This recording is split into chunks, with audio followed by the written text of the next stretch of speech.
नाजरीन पेशी खिदमत है हस्बे हाल का खबरनामा। नायरिन क्या बात। अच्छा जी। नायरिन, ये जो सज्जियत भाई साहब बैठे हुए हैं ना, जी जी, अली मुमताज साहब, जर्नलिस्ट के तौर पे तो आप इनको जानते हैं जी। ये अल्लाह ताला के फजल करम से आज से हमारी हस्बे हाल की टीम का हिस्सा होंगे।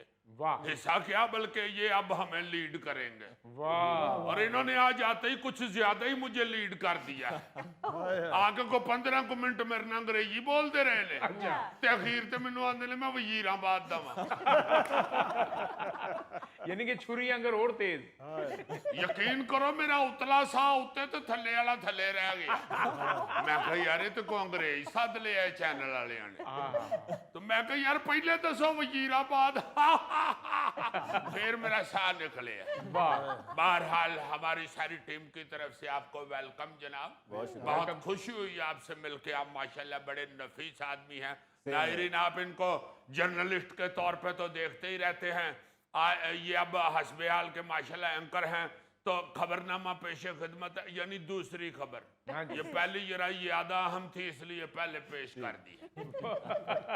नायरीन, जो दूसरी खबर मैं आपके पेशे खिदमत गोश गुजार करना चाहता हूँ वो यूं है। या पेशे खिदमत करो या गोश गुजार करो। यार तुम्हें कोई तकलीफ है? दोवें चीज़ां दे तो उच्चियां ने ना, तां कह रहे। यार इनको मना करो अली साहब, मैं फिर इस तरह मना हो जाए, सिग्नल बंद है। अब चंगे रहे हो।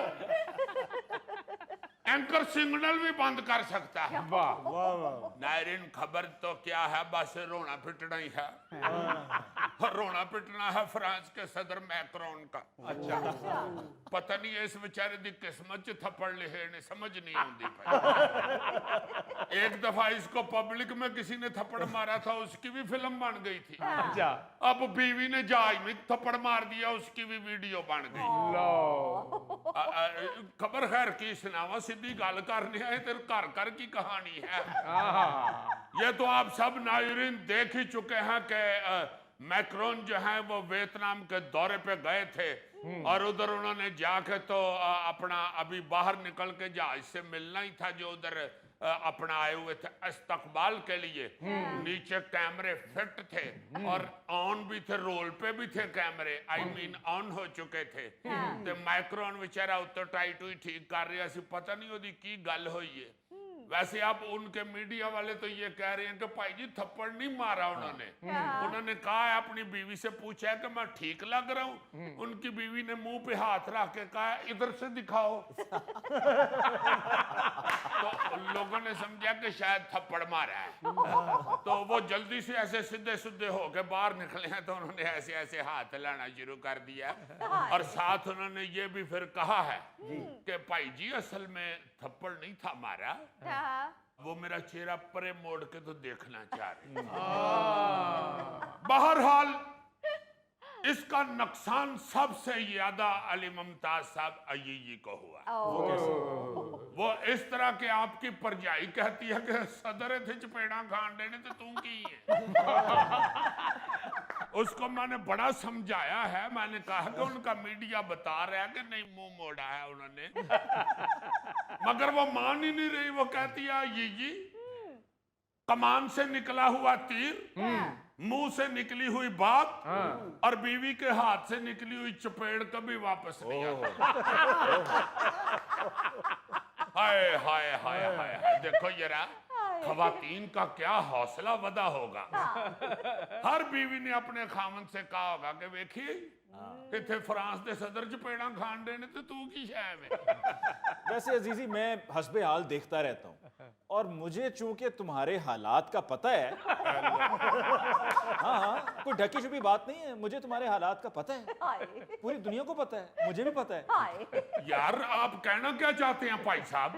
कहना मैं ये चाह रहा हूं कि जब मैंने मैक्रोन को थप्पड़ पड़ने की वीडियो देखी तो यकीन मानो मेरे जहन में तुम्हारी तस्वीर आई। यार ये भाई ते आंदी मेरे नाल सीधा हो गया। ਤੁਸੀਂ ਉਹਨਾਂ ਨੂੰ ਕਹੋ ਮੈਂ ਉਸ ਦਿਨ ਸ਼ਲਵਾਰ ਕਮੀਜ਼ ਪਾਈ ਸੀ। और यार ये ऐसी बात नहीं होती। क्या होता है? बंदा बेशक अजीजी हो, बेशक सदर हो, बीवी के सामने अजीजी होता है।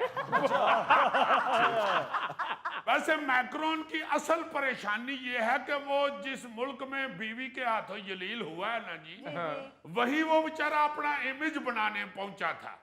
कि इस दौरे का मकसद ये था कि फ्रांस को अमेरिका और चीन के मुकाबले में एक काबिल एतमाद मुतबादल के तौर पे पेश किया जाए। वैसे मैं तो मैक्रोन को तसल्ली दूंगा कि फिक्र ना करो भाई जी, आप दलेरी से अपने आप को उधर पेश करें। अमेरिकी सदर भी बेचारे बीवियों से जलील होते रहे। आपने वो नहीं था देखा, ये बेचारा तो हुआ है, चलो जलील जो हुआ है। अमेरिका का सदर ट्रंप, वो भी जहाज में उतरते हुए इसी तरह जलील हुआ था। आपको याद होगा, पता नहीं उसकी भी जहाज के अंदर बेगम से लड़ाई हुई थी। वो जब बाहर आ रहा था, उसने बीवी का हाथ पकड़ने की कोशिश किया, ने कहा हट पड़ा, खबरदार मेरा हाथ फड़ेगा। वो सारी दुनिया में वो उसका बेचारे का तमाशा बना था। फिर वो तो सुना है कि 7-8 बार इस तरह जलील हो चुके हैं। तो इन सदरों को देखकर तुम्हारी कोई इस्लाह हुई है या नहीं? यार इसको मना करो यार, तुम आगे से हंस रहे हो। नहीं, आप ही नहीं तारुफ करवाया, वजीराबाद के हैं। और यार मेरी किस बात की इस्लाह, हद हो गई है। अली मुमताज साहब, बताना मैं ये चाह रहा हूँ कि ये जो होता है ना बेगम मियाँ वाला मसला, ये यार इंजी होता है यार, की करके वैसे तो जो साबिक सदर हैं अमेरिका के ओबामा, वो भी बेचारे इस तरह की सूरत हाल से शर्मिंदा हो चुके हैं। जब वो डेनमार्क की खतून वजीर आजम से गप्पे लगा रहे थे और मिशेल ओबामा को गुस्सा चढ़ गया था। यार याद नहीं आपको? आपको सिर्फ अजीजी याद है। याद है मुझे अजीजी, सब याद है, लेकिन इस काम में वो तुम्हारे जितने फेमस नहीं है। यार इसने तो मुझे इस काम का सुल्तान राही समझ लिया। अच्छा अजीजी, एक और बात बताओ, अमेरिका की बार बार बात कर रहे हो, तो अमेरिका एक बात कहता है पूरी दुनिया को, और वो क्या है? अमेरिका कहता है डू मोर। तो इस वाकये के बाद कहीं घर में बेगम साहिबा ने आपकी तो आपसे नहीं कहा डू मोर? और ये आगे से कहते हैं वंस मोर। नायरीन यहाँ लेते हैं कि छोटा सा ब्रेक। नहीं नहीं, अभी टाइम है, रुक जाओ, ब्रेक नहीं, अभी टाइम है। यार तुसी भी कोई गल करो कि मैं कल्ला इत्थे फसिया फिरना वा। यार अजीजी, मैं क्या बात करूं, मैं जब यूरोप जा रहा था तो आपकी भाभी ने एयरपोर्ट पर मेरी गाल पे मुक्का रख के कहा था शरीर कहीं का। नहीं, बाजी ने मुक्का गाल पे रख के नहीं कहा था, मुक्का 3 फुट दूर से लाई थी। यार जुल्फी, शर्म करो, ये कोई वजाहत बयान करने वाली है? और क्या, एक्सपीरियंस्ड हैं वो। सारा समझ रहे होते हैं।